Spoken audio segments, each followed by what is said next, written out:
Hello friends, welcome to my channel. मेरा नाम कोमल है, मैं गोल्ड मेडलिस्ट ऑप्टोमेट्रिस्ट हूँ। आज हम बात करने वाले हैं 40 के बाद कौन सा चश्मा पहनना चाहिए। तो सबसे पहले हमें पता होना चाहिए कि 40 के बाद कौन सा चश्मा लगता है। तो मोस्ट ऑफ द टाइम 40 के बाद पहले नज़दीक का चश्मा लगता है, किसी किसी में दूर और नज़दीक का साथ भी हो सकता है। तो इसीलिए हमें क्या करना है, पहले क्वालिफाइड ऑप्टोमेट्रिस्ट या ऑप्थेल्मोलॉजिस्ट के पास जाके प्रॉपर आई चेकअप करवाना है। 40 के बाद बहुत सारे लोगों में आंखों में बहुत सारे चेंजेस हो सकते हैं, तो इसीलिए रेटिना का भी, पर्दे का भी चेकअप करवाना है, हमारे लेंस का भी चेकअप करवाना है। तो उससे हमें पता चल जाएगा कि हमारी आंखें सही है या नहीं। तो चेकअप होने के बाद 40 के बाद मोस्ट ऑफ द टाइम नज़दीक का चश्मा रहता ही है। तो बहुत सारे लोगों का कंफ्यूजन रहता है कि 40 के बाद कौन सा चश्मा पहने। तो आज हम उसके बारे में बात करने वाले हैं। तो नज़दीक का चश्मा बहुत सारे टाइप्स में आता है। सिर्फ रीडिंग का भी चश्मा आता है, जिसे रीडिंग स्पेक्स कहा जाता है। दूसरा जो पैटर्न आता है उसे कहा जाता है बाइफोकल पैटर्न, और तीसरा जो आता है उसे कहा जाता है प्रोग्रेसिव ग्लासेस। तो सबसे पहले हम बात करने वाले हैं रीडिंग स्पेक्ट के बारे में। तो रीडिंग स्पेक्ट कैसे वर्क करता है, उसे कैसे पहनना है, उसके बारे में बात करेंगे। तो रीडिंग स्पेक्ट मैं आपको दिखा देती हूँ। फॉर एग्जांपल ये वाला फ्रेम है, तो इसमें हमें रीडिंग का चश्मा बनवाना है। तो ये सारे पूरे लेंस का जो पार्ट है, इसमें पूरे फ्रेम में सिर्फ नजदीक का नंबर आएगा। तो नजदीक का जो डिस्टेंस रहता है वो आइडियल डिस्टेंस रहता है 33 to 40 सेंटीमीटर। तो इस डिस्टेंस पे इस चश्मे से हमें क्लियर दिखेगा। अगर उससे आगे हम इसे देखना चाहेंगे तो हमें ब्लर दिखेगा। तो ये चश्मा पहनते कैसे है, मैं आपको डेमो दिखा देती हूँ इसका। ये चश्मा ऐसे नाक पे पहनना रहता है। तो इससे क्या हो जाता है, जब हम नजदीक देखते हैं तो हमारी आंखें कन्वर्ज हो जाती है, तो हम आसानी से नजदीक का देख पाते हैं।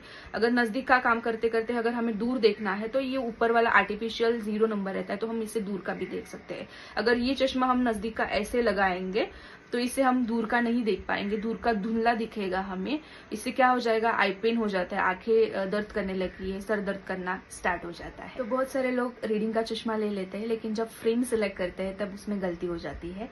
तो हमें जो फ्रेम सिलेक्ट करना है वो छोटे साइज में होना चाहिए, उसका हाइट जो है वो छोटे साइज में होना चाहिए। फॉर एग्जाम्पल मैंने आपको ये फ्रेम दिखाया था, तो इसका हाइट छोटा होना चाहिए, बहुत ज्यादा बड़ा नहीं होना चाहिए। और ट्राई करो कि आप जो फ्रेम ले रहे हो वो थोड़ा सा स्ट्रेट पैटर्न में रहे। तो इससे क्या हो जाता है, जब हम नजदीक का चश्मा ऐसे लगाते हैं तो ये वाला जो पोर्शन है वो हमारी दूर की नजर के लिए डिस्टरबेंस नहीं क्रिएट करता। अगर इसकी जगह हम अगर पूरा ऐसे राउंड वाला चश्मा लेते हैं और वो नजदीक के लिए पहनते हैं तो फिर डिस्टेंस का देखने में हमें थोड़ी दिक्कत हो सकती है। तो ट्राई करो कि चश्मे का साइज, फ्रेम का साइज थोड़ा छोटा हो और वो स्ट्रेट वे में हो, उसका जो पैटर्न है वो स्ट्रेट वे में हो। तो इससे हमें रीडिंग में भी दिक्कत नहीं आएगी और डिस्टेंस का देखने में भी दिक्कत नहीं आएगी। तो अब हम बात करेंगे कि रीडिंग का चश्मा कौन कौन से लोगों में सजेस्टेबल है। तो मैं बताना चाहती हूँ कि जिन लोगों का रीडिंग का काम ज्यादा नहीं रहता है और जिनका रीडिंग और डिस्टेंस का काम साथ में नहीं रहता है, उनके लिए ये रीडिंग का चश्मा सजेस्टेबल है।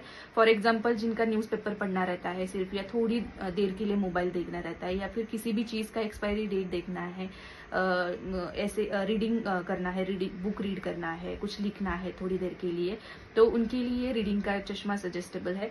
जिनका दूर और नजदीक का काम साथ में रहता है उनके लिए रीडिंग का चश्मा सजेस्टेबल नहीं है।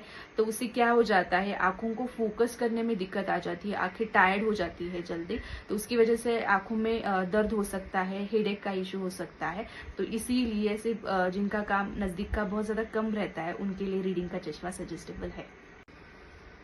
तो हमने रीडिंग स्पेक्ट के बारे में बात कर ली। अभी हम बात करेंगे बाइफोकल चश्मे के बारे में। तो मैं आपको दिखा देती हूँ कि बाइफोकल चश्मा कैसे दिखता है। फॉर एग्जाम्पल ये फ्रेम है, ये वाला फ्रेम है। अगर इसमें हमें बाइफोकल चश्मा बनवाना है तो इसमें अलग अलग पैटर्न्स आते हैं। एक जो पैटर्न आता है उसे कहा जाता है क्रिप्टॉक बाइफोकल। तो उसमें क्या रहता है, ऐसे फ्रेम में नीचे हाफ सर्कल रहता है, इसे क्रिप्टॉक बाइफोकल कहा जाता है। दूसरा जो पैटर्न आता है उसे कहा जाता है डी बाइफोकल। तो डी लेटर जो रहता है उसके शेप में एक बाइफोकल आता है, इसे कहा जाता है डी बाइफोकल। तो ऐसे डी शेप में रहता है वो। और तीसरा जो आता है इसे कहा जाता है एग्जीक्यूटिव बाइफोकल। तो पूरा बीच से एक पूरा स्ट्रेट लाइन रहता है, उसकी इमेजेस में भी आपको ऊपर दिखा दूंगी। ऐसे पूरा लाइन रहता है इसमें, तो इसे कहा जाता है एग्जीक्यूटिव बाइफोकल। तो हम बात करेंगे सबसे पहले क्रिप्टॉक बाइफोकल के बारे में। क्रिप्टॉक बाइफोकल जो मैंने बोला आपको कि चश्मे का जो नीचे वाला हिस्सा रहता है उसमें एक हाफ सर्कल रहता है। तो इसमें और डी बाइफोकल और एग्जीक्यूटिव बाइफोकल में क्या डिफरेंसेस रहते हैं उसके बारे में बात करेंगे। जो क्रिप्टॉक बाइफोकल का जो हाइट रहता है वो हाइट कम रहता है, तो उसकी वजह से क्या हो जाता है कि रीडिंग का जो पोर्शन है वो हम कम उसका जो एक्सपोजर रहता है, रीडिंग का पोर्शन जो है वो हम कम देख पाते हैं। अगर उससे थोड़ा अपग्रेडेड अगर आप बाइफोकल लेना चाहते हो तो उससे अपग्रेडेड बाइफोकल है डी बाइफोकल। तो इसमें जो हमारा सेगमेंट हाइट रहता है, जो हाइट रहता है और लेंथ जो रहती है, इसका एक्सपोजर ज्यादा रहता है। तो उसके कारण क्या हो जाता है कि हम रीडिंग का जो पोर्शन है वो ज्यादा देख पाते हैं। और तीसरा जो है वो एग्जीक्यूटिव बाइफोकल है। एग्जीक्यूटिव बाइफोकल मतलब हमारे चश्मे के बीच से एक हॉरिजॉन्टल लाइन निकलती है। तो जो आधा पार्ट है नीचे वाला, इससे हम नजदीक का देख पाते हैं और दूसरा जो ऊपर वाला पार्ट है उससे दूर का देख पाते हैं। लेकिन जो एग्जीक्यूटिव बाइफोकल होता है वो कॉस्मेटिकली उतना अच्छा नहीं दिखता और बहुत ज्यादा अभी अवेलेबल भी नहीं रहता। बहुत सारे स्पेशल कंडीशंस में हम एग्जीक्यूटिव बाइफोकल रेकमेंड करते हैं। तो अभी बात करते हैं फिर क्रिप्टॉक और डी बाइफोकल के बारे में। क्रिप्टॉक बाइफोकल देखने में कॉस्मेटिकली इतना गंदा नहीं दिखता है, ज्यादा दिखाई नहीं देता है। कंपैरेटिवली डी बाइफोकल का जो लाइन है ऊपर वाला वो थोड़ा ज्यादा दिखाई देता है। लेकिन क्रिप्टॉक बाइफोकल में जब हम दूर का देखते हैं, नजदीक का देखते हैं तो सही दिखता है। लेकिन जब हम चलते हैं या फिर कोई भी मूवमेंट वाला एक्टिविटी करते हैं तो हमें जंप इफेक्ट दिखाई देता है। मतलब हमें ऐसा लगता है कि हम गड्ढे में गिर जाएंगे। तो ये वाला जो इफेक्ट है वो डी बाइफोकल में कम होता है। तो उसका रीजन क्या होता है मैं आपको बता देती हूँ। मैंने अभी बताया आपको कि डी बाइफोकल का जो लेंथ रहता है वो ज्यादा रहता है और डी बाइफोकल का जो लाइन रहता है वो हमारे आंखों के सेंट्रेशन के पास रहता है। तो उसके कारण हमारी आंखें इजीली फोकस कर पाती है। तो उसकी वजह से उसमें जंप इफेक्ट जिससे हम बोलते हैं कि गड्ढे में गिर ना जाए, वो वाला जो इफेक्ट होता है वो कम रहता है। वही बात अगर हम क्रिप्टॉक में कर देते हैं जिसमें हाफ सर्कल रहता है, उसमें क्या हो जाता है हमारी जो सेगमेंट जो रहती है, हाइट जो रहती है उसका डिस्टेंस और हमारी आंखों का सेंट्रेशन का डिस्टेंस ज्यादा रहता है। तो आंखों को एडजस्ट करने में टाइम लगता है। अगर आपको बाइफोकल पहनना है तो मेरा रिकमेंडेशन रहता है कि आप डी बाइफोकल पहनो, तो उससे आपको जंप इफेक्ट कम हो जाएगा और आपको रीडिंग का पोर्शन भी सही मिलेगा। तो हमने बाइफोकल के पैटर्न्स के बारे में तो डिस्कस कर लिया। तो अभी बाइफोकल कैसे वर्क करता है उसके बारे में बात करते हैं। जो ये वर्ड है बाइफोकल, तो बाई मतलब दो और फोकल मतलब फोकस। तो इस चश्मे में दो फोकस रहते हैं। एक तो डिस्टेंस का हम उससे देख सकते हैं या फिर नजदीक का देख सकते हैं। तो जैसे हमने बात की कि बाइफोकल में 3 पैटर्न्स है। ये क्रिप्टॉक बाइफोकल जिसमें हाफ सर्कल रहता है, दूसरा जो आता है डी बाइफोकल, इसमें डी शेप का पैटर्न आता है और तीसरा जो आता है स्ट्रेट लाइन आता है जो हमारे आंखों के सेंट्रेशन को क्रॉस करके निकल जाता है। तो इसे कहा जाता है एग्जीक्यूटिव बाइफोकल। तो ये जो ऊपर वाला पोर्शन रहता है वो डिस्टेंस के लिए यूटिलाइज होता है। डिस्टेंस का जो अंतर रहता है वो 3 फीट के आगे रहेगा और नजदीक का जो अंतर रहेगा वो 33 to 40 सेंटीमीटर के बीच में रहेगा। तो ये नीचे वाला जो पोर्शन है वो नजदीक के लिए यूटिलाइज हो जाता है और ऊपर वाला जो पोर्शन है डिस्टेंस के लिए यूटिलाइज हो जाता है। तो बाइफोकल कौन कौन लोग पहन सकते हैं? वैसे तो सारे लोग बाइफोकल पहन सकते हैं, लेकिन जिनका ड्राइव ज्यादा है या फिर घूमने का फील्ड वर्क ज्यादा है तो वो लोगों के लिए हम रेकमेंड नहीं करते, क्योंकि इसमें जंप इफेक्ट थोड़ा ज्यादा होता है। अगर फिर भी आपको बाइफोकल पहनना है तो जैसे मैंने सजेस्ट किया था कि आप डी बाइफोकल पहन सकते हो।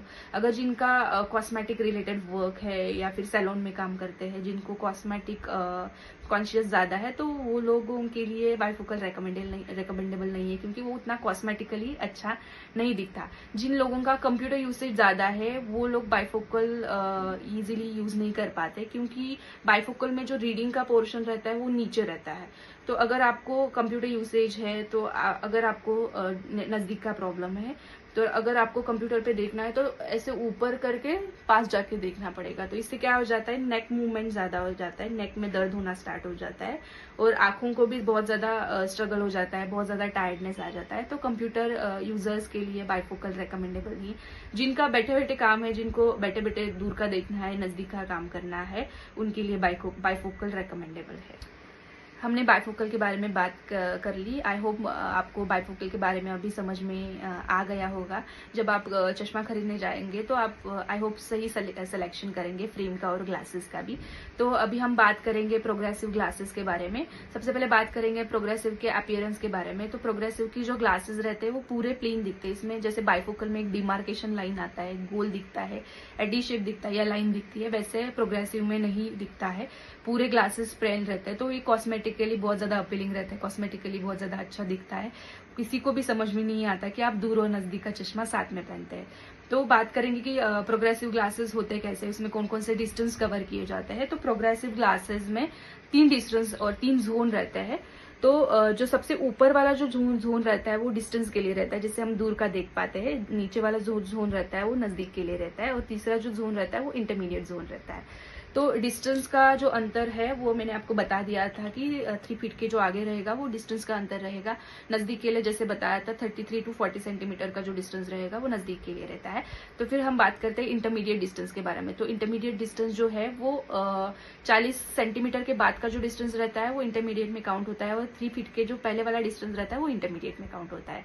तो इंटरमीडिएट डिस्टेंस में हम कौन कौन सा काम कर सकते हैं, जैसे जिन लोगों का कंप्यूटर यूसेज ज्यादा है, 10-12 घंटे का कंप्यूटर का काम रहता है, वो लोग इस जोन का यूटिलाइजेशन कर सकते हैं। जिनका किचन वर्क ज्यादा रहता है, किचन का जो डिस्टेंस रहता है वो इंटरमीडिएट जोन में आ जाता है। कंप्यूटर का जो डिस्टेंस रहता है इंटरमीडिएट जोन में आ जाता है। ड्राइव करते हम जब स्पीड के जो मीटर्स देखते हैं, वाला डिस्टेंस जो है वो इंटरमीडिएट में आ जाता है। ऐसे बहुत सारे डिस्टेंस है जो इंटरमीडिएट में आ जाते हैं।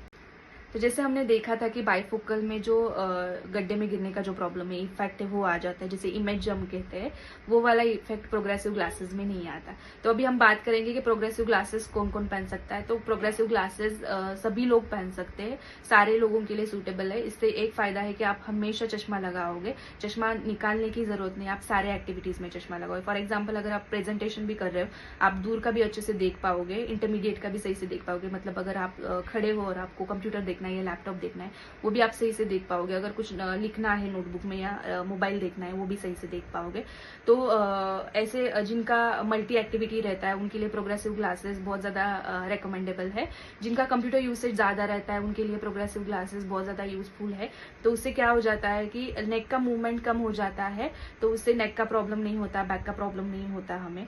तो जिनको कंप्यूटर विजन का भी बहुत ज्यादा इशू है, उसमें भी प्रोग्रेसिव ग्लासेस बहुत ज्यादा रेकमेंडेबल है। जिनका किचन वर्क ज्यादा रहता है, किचन का जो डिस्टेंस रहता है मोस्टली इंटरमीडिएट डिस्टेंस रहता है, उनके लिए सजेस्टेबल है। तो कंप्यूटर ग्लासेस सिर्फ यूज कर सकते हैं, कुछ लोग सिर्फ कंप्यूटर ग्लासेस भी यूटिलाइज करते हैं। तो उनको मेरा सजेशन है कि आप प्रोग्रेसिव ग्लासेस पे शिफ्ट हो सकते हो, क्योंकि इससे हम सारे एक्टिविटीज आसानी से कर सकते हैं। आंखों को कम स्ट्रगल होगा, आंखों में टायर्डनेस कम आएगा। तो हमने प्रोग्रेसिव ग्लासेस कैसे वर्क करते हैं उसके बारे में समझ लिया, किन किन लोगों में यूजफुल ज़्यादा है वो भी बात समझ ली। तो अभी हम बात करते हैं कि प्रोग्रेसिव लेंसेज अगर हमें लेने हैं तो फ्रेम के डायमेंशंस कैसे होने चाहिए। आप फ्रेम के कौन से भी शेप ले सकते हो, एक्सेप्ट है कि आप एविएटर शेप्स जो है वो नहीं ले सकते।